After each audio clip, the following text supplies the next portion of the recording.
আসসালামু আলাইকুম সবাইকে। আরেকটি নতুন ভিডিও নিয়ে চলে আসলাম অন্য দিনের মতো। তবে আজকে ভিডিওটা একটু অন্যরকম, ভিন্ন ধরনের। দীর্ঘ 40 দিন পর আমার গুগুগুলো দুইটা ডিম দিয়েছে। ওই যে দেখা যাচ্ছে দুইটা ডিম। তো ওরা মূলত 40 দিন পর পর ডিম দেয়, আর ওদের ডিম ফুটতে সময় লাগে 18 দিন। তবে রোদের আলো লাগলে ওদের ডিম ফুটতে একটু সমস্যা হয়। দেখা গেছে অনেক সময় আবরণ আসে না। ডিমে যদি আবরণ না আসে তাহলে ডিমগুলো নষ্ট হয়ে যায়, বাচ্চা আর ফুটে না।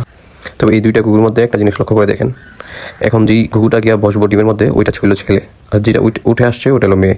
ওটা মূলত খাবার খাওয়ার জন্য আসছে। তো ওদের মধ্যে একটা শিফট শিডিউল আছে। দেখা গেছে কি অনেকক্ষণ থাকে মেয়েটা বসে ডিমের উপর, অনেকক্ষণ থাকে ছেলেটা বসে। তো এইভাবেই আর কি এক একজন আরেকজনকে সাহায্য করে।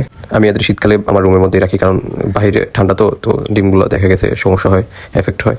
তো ভিতরে থাকলে এত পরিমাণ ঠান্ডা লাগে না, আর ভিতরে থাকলে তো একটু রুম গরম থাকে, তো ডিমগুলো সহজেই নষ্ট হয় না। তো এদের আরেকটা ক্ষতির দিক হলো এদেরকে ভয় পাওয়ানো যাবে না। যদি ওরা ভয় পায় তাহলে সচরাচর ডিম দিবে না, কিংবা ডিম নষ্ট করে ফেলবে। তবে গুগু পালা খুবই সহজ, এদের এত একটা কস্টিংও নেই, আর পরিষ্কার পরিচ্ছন্ন থাকে সবসময়।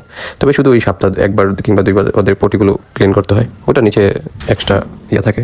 সকালে আমার ঘুম ভাঙে ওদের ডাকি, ওদের ডাকগুলো অনেক সুন্দর।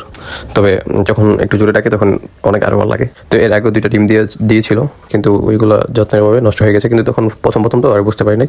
তো আমি ডিমগুলো হাত দিয়ে দেওয়ার কারণে ডিমগুলো নষ্ট হয়ে গেছে। তো আপনারা যারা আছেন নতুন, তারা ডিম কখনো হাত দিয়ে ধরবেন না, আর বেশি নাড়াচড়া করবেন না।